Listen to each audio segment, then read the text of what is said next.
ఉరకలేస్తున్నటువంటి ఉత్సాహంతో మమ్మల్ని ఇక్కడికి ఆహ్వానించినటువంటి కత్తుల్లాంటి కొల్లిపర నాయకులకి, కార్యకర్తలకి,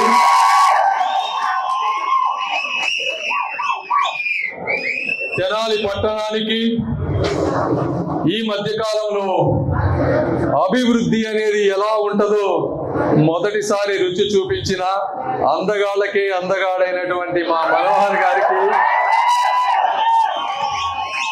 అదేవిధంగా ఎన్ని ఇబ్బందులు పెడుతున్నా తెలుగుదేశం పార్టీ బాధ్యతలని తన భుజస్కంధాలపై వేసుకొని ముందుండి నడిపిస్తున్న మా పోరాట యోధుడు సాంబిరెడ్డి గారికి, పాత్రికేయులకు, శ్రేయోభిలాషులకు అందరికీ నా హృదయపూర్వక కృతజ్ఞతలు.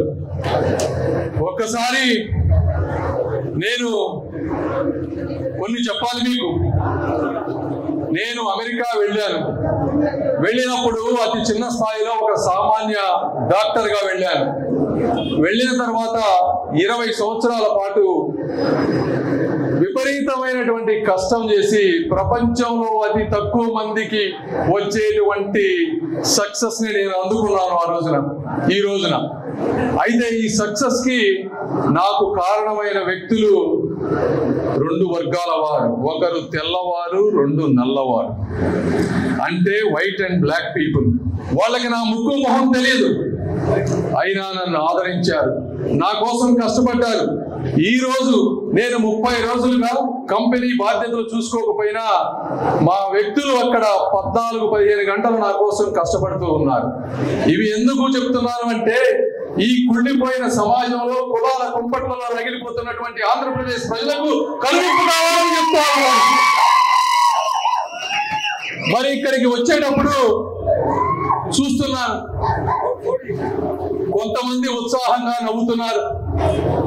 నేను చిరునవ్వుతో నమస్కారం పెడుతుంటే కొంతమంది కనీసం నవ్వడానికి కూడా ఇబ్బంది పడుతున్నారు. నమస్కారానికి ప్రతి నమస్కారం సంస్కారం అని చెప్తా ఉన్నారు. మరి ఇలా ఎందుకు జరుగుతుంది అనేది మనం చర్చించాలి.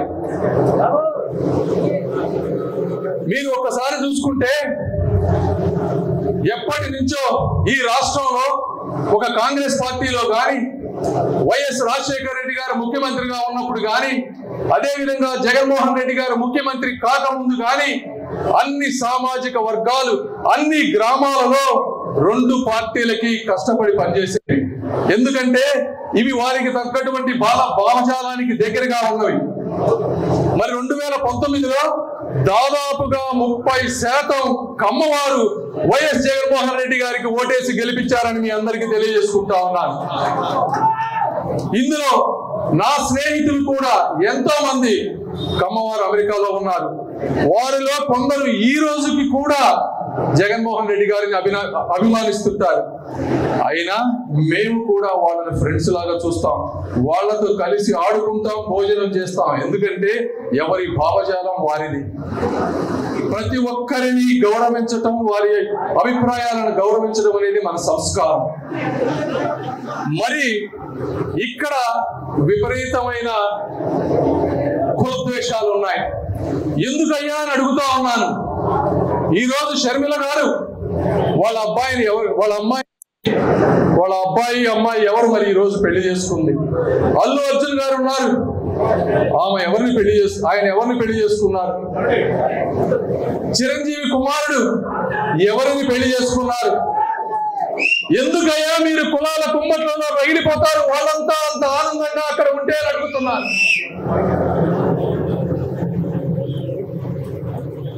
మీరు అర్థం చేసుకోండి.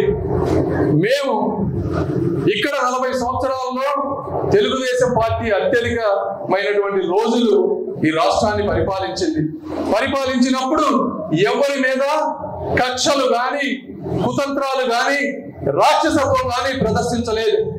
కేవలం ఈ 5 సంవత్సరాల్లో మాత్రమే ఇలా జరిగింది. అదేవిధంగా వైఎస్ రాజశేఖర రెడ్డి గారు, ఆయన్ని మేము కూడా కొన్ని విషయాల్లో అభినందిస్తాం. ఎందుకంటే ఆ రోజు చంద్రబాబు నాయుడు గారు చేసినటువంటి అభివృద్ధిని హైదరాబాద్ లో ఎయిర్పోర్ట్ కంటిన్యూ చేశారు, రింగ్ రోడ్ కంటిన్యూ చేశారు, అభివృద్ధిని ఆపకుండా ముందుకు తీసుకువెళ్లారు. అందుకే ఆయనకి ఇప్పటికీ కూడా కొంతమంది అభిమానులు ఉన్నారు. మరి ఇక్కడ జగన్మోహన్ రెడ్డి గారు వచ్చి కేవలం ఒక వ్యక్తి మీద కక్షతో 33,000 ఎకరాలు ఇచ్చినటువంటి రైతులని క్షోభ పెట్టారు.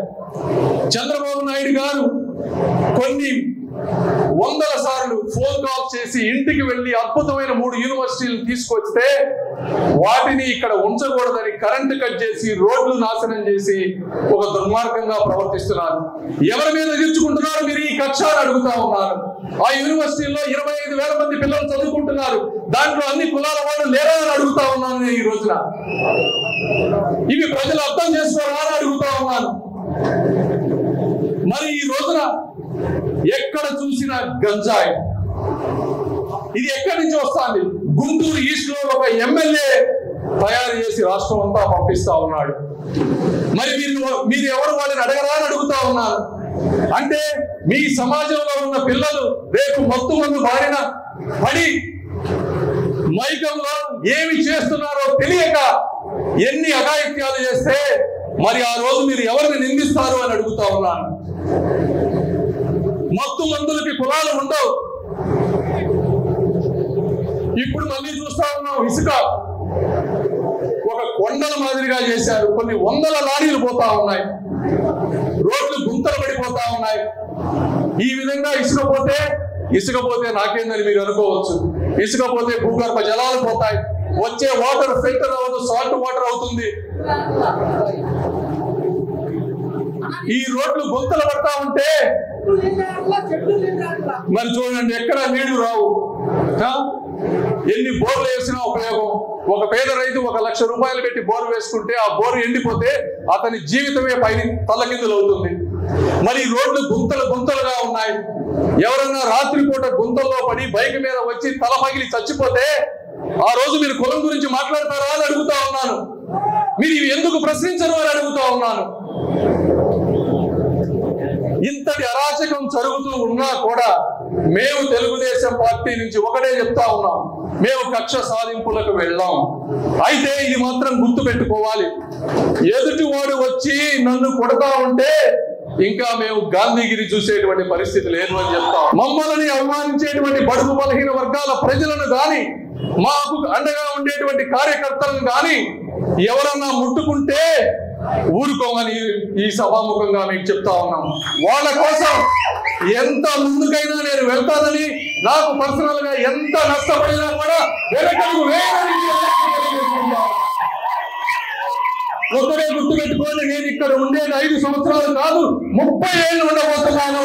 ఈ అక్క బ్రహ్మచారి అక్కగా మారబోతుంది. కాబట్టి అందరూ కలిసి ఉండాలి, స్నేహపూర్వకంగా ఉండాలి. మీకు ఇష్టమైన వారికి మీరు ఓటు వేసుకోండి, మేము తప్పుపడం. కానీ దౌర్జన్యం చేయవద్దు.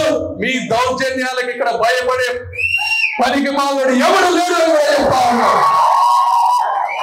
అదేవిధంగా ఇక్కడ ఉన్నటువంటి కార్యకర్తలు గత 4 సంవత్సరాల్లో రాజా గారి ద్వారా ఎంతో అనుబంధం పెంచుకున్నారు. మీరు తెలుసు నాకు.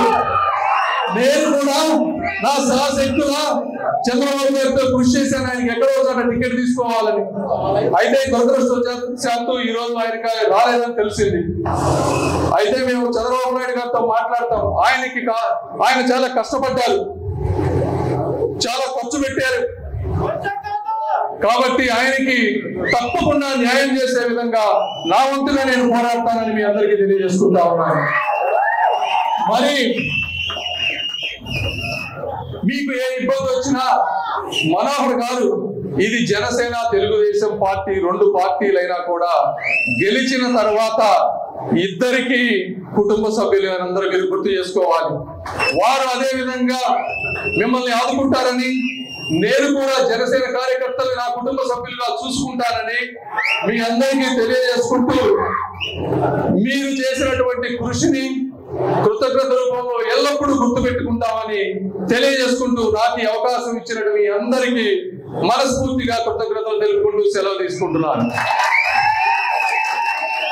జై తెలుగుదేశం, జై జనసేన, జై చంద్రబాబు, జై పవన్ కళ్యాణ్, జై ఎన్టీఆర్, జై రామలింగి.